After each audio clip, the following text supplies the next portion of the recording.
Hello students, देखिए exercise 8.1 का question number 9। Last class में हमने क्वेश्चन नंबर 8 किया था। आज इस क्लास में क्वेश्चन नंबर 9 डिस्कशन करेंगे। क्वेश्चन नंबर 9 क्या है? इन ट्राइंगल एबीसी, एक कोई ट्राइंगल है आपके पास ABC, right angle at B, जो 90 डिग्री का एंगल है वो है आपके बी पे। इफ tan a इक्वल है 1/√3, tan a की वैल्यू आपको क्या दे रखी है? √3 दे रखी है, 1/√3 दे रखी है। फाइंड द वैल्यू ऑफ, दो वैल्यू आपसे पूछी गई है, sin a cos c plus cos a sin c, और एक वैल्यू पूछी है cos a cos c minus sin a sin c। पहली बात तो ये, एक बार तो थीटा आपका कहां पे रहेगा? a पे रहेगा। कहां रहेगा? a पे। तो यहां a है, यहां पर भी a है, यहां पर भी a, यहां काम आ जाएगा। लेकिन एक जगह थीटा चेंज हो गया, देखो यहां थीटा दोनों जगह क्या आ गया? सी पे आ गया। तो हमें दो जगह थीटा बनाने पड़ेंगे। तो एक तो डायग्राम सेम काम आ जाएगा, फिर एक नया डायग्राम। तो चलो शुरू करते हैं, ठीक है? ध्यान से देखना, आराम से, कोई दिक्कत हड़बड़ाहट तो करनी ही नहीं आपको। तो पहले तो फर्स्ट और सेकंड क्वेश्चन बाद में निकालेंगे आंसर, पहले नॉर्मल सी जो कैलकुलेशन वो निकाल लेते हैं, ठीक है? आपके पास गिवन है कि tan a equal 1/√3, tan a equal 1/√3, और ट्रिक ये कहती है कि tan की वैल्यू जो होती है वो होती है परपेंडिकुलर अपॉन बेस। ट्रिक क्या कहती है कि tan a की वैल्यू कितनी होती है? परपेंडिकुलर अपॉन बेस, और tan a की वैल्यू है 1/√3। कितनी है? 1/√3। ध्यान देना, परपेंडिकुलर हो गया 1, बेस हो गया √3। अब बनाते हैं इसका ट्राइंगल। क्या बनाते हैं? ट्राइंगल। और ट्राइंगल में थीटा आपको कहां पे डिनोट करना? ए पे। अभी ए पे ही करना है, तो ये बना दिया हमने ट्राइंगल। ये ए पॉइंट, ये बी पॉइंट, ये सी पॉइंट, क्योंकि राइट एंगल आपको बोला है कि बी पे है। ठीक है साहब, कोई दिक्कत नहीं होनी चाहिए। और एंगल है यहां पर। जैसे ही एंगल यहां आया तो डेफिनेटली ये परपेंडिकुलर है, ये आपका बेस है, और ये आपका क्या है? हाइपोटेनस, क्योंकि 90 डिग्री के जस्ट ऑपोजिट में हाइपोटेनस, बट थीटा के जस्ट ऑपोजिट परपेंडिकुलर, जो बच गया वो आपका क्या हो गया? बेस। तो मेरे हिसाब से बेस परपेंडिकुलर की वैल्यू तो 1 है आपके पास, बिल्कुल है साहब, और बेस की वैल्यू कितनी है आपके पास? √3। तो आपको हाइपोटेनस चाहिए, तो हाइपोटेनस हम आराम से फाइंड कर लेंगे। तो हाइपोटेनस के हम लिखेंगे h² equal p² plus b²। ये तो हाइपोटेनस निकालने के लिए। तो हाइपोटेनस का स्क्वायर इक्वल p का मतलब हो गया 1 का स्क्वायर, प्लस b का मतलब हो जाएगा √3 का स्क्वायर। तो यहां से चलो यहीं लिख देता हूं ऊपर। तो यहां से h² जो बनेगा, 1 का स्क्वायर 1 प्लस √3 का स्क्वायर हो जाएगा 3, क्योंकि रूट का स्क्वायर करती रूट क्या हो जाता है? कैंसिल आउट हो जाता है। तो यहां से h² की जो वैल्यू बनेगी वो बनेगी 4, और h की वैल्यू आएगी आपके पास √4, और h की वैल्यू कितनी आ जाएगी बेटा? 2 हो जाएगी। h की वैल्यू कितनी आई है? 2। ये आपके पास h की वैल्यू आई जिसको आपने हाइपोटेनस नाम दिया था, और हाइपोटेनस कितना आ गया आपके पास? 2।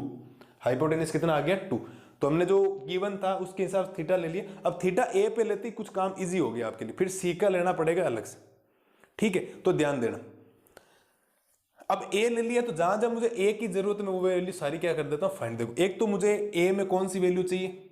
साइन ए चाहिए। तो मैं इसमें फाइंड करता हूं पहले साइन ए, इसी ट्राइंगल का है, ध्यान रखना।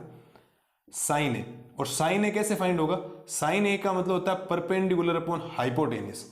साइन का मतलब होता है परपेंडिकुलर अपॉन हाइपोटेनस। कंफ्यूज नहीं हो, वो मैंने पाकिस्तान बुकावैसा अपॉन हिंदुस्तान हरे भरे ट्रिक लिखवा रखी, वहां से मैं बार बार वो ट्रिक नहीं लिख रहा हूं। बार बार ट्रिक लिखूं आप सोचोगे नहीं, आप सीधा ट्रिक के ऊपर गौर करोगे, वहां से सीधे देख के आप लिख दो हाँ याद हो गया, लेकिन बट याद नहीं है वो आप जब बिना दे के लिखेंगे, वो ट्रिक लिखेंगे, फिर याद करेंगे, तो फिर चीजें क्या होगी? इजी होगी। तो अभी मैंने लिख दिया, tan का पहले लिखा था परपेंडिकुलर अपॉन बेस, और साइन का होता है परपेंडिकुलर अपॉन हाइपोटेनस, ठीक है? तो ट्रिक देखें आप। तो परपेंडिकुलर की वैल्यू कितनी है यहां पे? परपेंडिकुलर है इस थीटा ए के हिसाब से, थीटा के परपेंडिकुलर है 1, और हाइपोटेनस कितना है? 2। तो ये हमने साइन ए की वैल्यू फाइंड कर ली। किसकी वैल्यू फाइंड कर ली? साइन ए की। अगर आपने वैल्यूज फाइंड कर ली फिर इस क्वेश्चन में कुछ है ही नहीं, नॉर्मल सी कैलकुलेशन है। अब देखो साइन ए आ गया, तो हमने साइन ए फाइंड कर लिया, और एक मुझे कोस ए की जरूरत पड़ेगी, तो मैं यहां से फाइंड कर लेता हूं कोस ए। तो आप कोस ए इक्वल में लिखेंगे बेस अपॉन हाइपोटेनस। कोस का मतलब होता है बेस अपॉन हाइपोटेनस। बेस आपके पास है √3, और हाइपोटेनस है आपके पास 2। तो ये हमने फाइंड कर ली यहां से कोस ए की वैल्यू।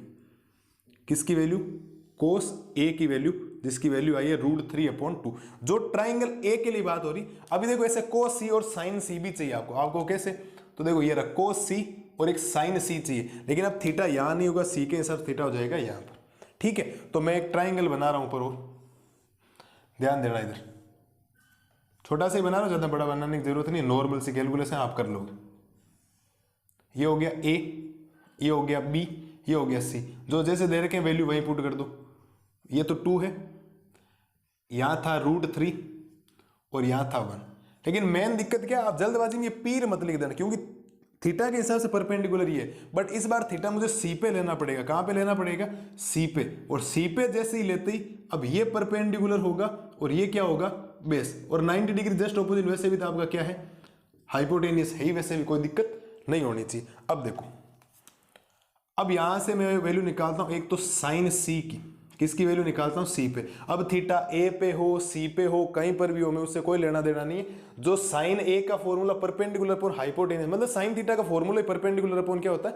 हाइपोटेनियस। तो साइन सी का फॉर्मूला भी होगा परपेंडिकुलर अपॉन हाइपोटेनियस, लेकिन इस बार परपेंडिकुलर पहले 1 था, इस बार परपेंडिकुलर है √3 अपॉन हाइपोटेनियस कितना है? 2। इस बात को ध्यान देखो, थीटा चेंज होती, वैल्यू क्या आ गई? अलग अलग आ गई। यहां तो वैल्यू आई थी 1/2, बट यहां वैल्यू आ गई √3/2, √3/2। ये 1/2 √3/2 वैल्यू किसकी होती? आगे हम जस्ट जब 8.2 का इंट्रोडक्शन पढ़ेंगे, वहां एक ट्रिग्नोमेट्रिक टेबल बनाएंगे, वहां आपको ये चीजें क्या हो जाएगी? एकदम क्लियर हो जाएगी। अब मुझे एक वैल्यू चाहिए साइन सी की, साइन सी, सॉरी कोस सी, साइन सी तो निकाल लिया ना, कोस सी चाहिए। कोस सी का मतलब ही होता है बेस अपॉन हाइपोटेनियस, लेकिन इस बार बेस है 1 और हाइपोटेनियस कितना है? 2, और पहले बेस था √3, तो ये वैल्यू होगी सारी चेंज, थीटा चेंज होती। तो हमने साइन सी की वैल्यू निकाली है, वो वैल्यू आई है √3/2, और कोस सी का मतलब है 1/2। मेरे हिसाब से यहां तक कोई दिक्कत नहीं होनी चाहिए। एक बार आप आराम से इस क्वेश्चन को देख लें, फिर हम क्वेश्चन नंबर फर्स्ट और सेकंड का नॉर्मल कैलकुलेशन है, इजी वे में हो जाएगी। ठीक है, अब हम कर देते हैं इसके 2 पार्ट। 2 पार्ट में जो फर्स्ट क्वेश्चन है वो आपसे पूछा गया है, क्वेश्चन है कि साइन ए कोस सी प्लस कोस ए साइन सी की वैल्यू एक आपसे पूछी गई है। यही तो वैल्यू पूछी गई, तो यहां से वैल्यू करते हैं पुट। साइन ए की वैल्यू है 1/2 मल्टीप्लाई, क्या लिखा है? कोस सी की वैल्यू भी है 1/2 प्लस क्या लिखा है? कोस ए की वैल्यू है √3/2 मल्टीप्लाई साइन सी भी है आपके पास √3/2। देखो वैल्यू निकलती, क्वेश्चन कितना इजी हो गया।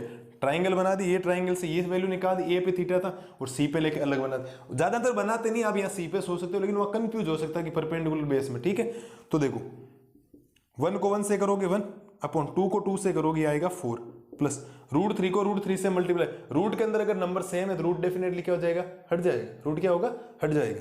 तो ये आएगा 3 अपॉन 2 को 2 से करोगे 4। ठीक है, इसकी कैलकुलेशन आगे कर रहा हूं। इनका 4 अगर आप एलसीएम लोगे तो ऊपर बनेगा 1 + 3, तो रिजल्ट बनेगा 4/4 और आंसर कितना आ जाएगा आपके पास? 1। तो इस क्वेश्चन का आपके पास आंसर कितना आ गया? 1 आ गया, जो हमने फाइंड किया था। अब मुझे फाइंड करना है ये वाला क्वेश्चन। तो सेकंड क्वेश्चन क्या कह रहा है? सेकंड क्वेश्चन है कोस सी माइनस साइन ए साइन सी। कोस सी माइनस साइन ए साइन सी। वैल्यू पुट करते हैं बेटा, देखो ठीक है, वैल्यू पुट करेंगे तो कोस ए का मतलब √3/2 मल्टीप्लाई कोस सी का मतलब है 1/2 माइनस साइन ए का मतलब है 1/2 मल्टीप्लाई आगे है साइन सी का मतलब है √3/2। ये हो गया √3/2। तो ऊपर तो बनेगा √3, क्योंकि √3 को 1 से मल्टीप्लाई करोगे √3 बनेगा। 2 को 2 से करोगे 4 माइनस 1 को √3 से करोगे √3 और वापस 2 को 2 से करो कितना बनेगा? 4। एक वैल्यू है पॉजिटिव, एक वैल्यू है नेगेटिव, तो दोनों वैल्यू आपस में क्या हो जाएगी? कैंसिल हो जाएगी। दोनों वैल्यू क्या हो जाएगी? कैंसिल। और फाइनल आपके पास आंसर कितना आएगा? 0। फाइनल आंसर कितना आएगा आपके पास?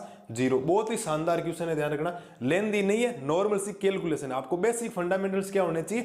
क्लियर होने चाहिए। इस क्वेश्चन में कोई भी दिक्कत नहीं आएगी। हमने 10A की मदद से यहां तक हम पहुंच गए, कोई दिक्कत नहीं होनी चाहिए। ठीक है, और आप आराम से चीजों को देखें, कोई दिक्कत आपको नहीं आएगी।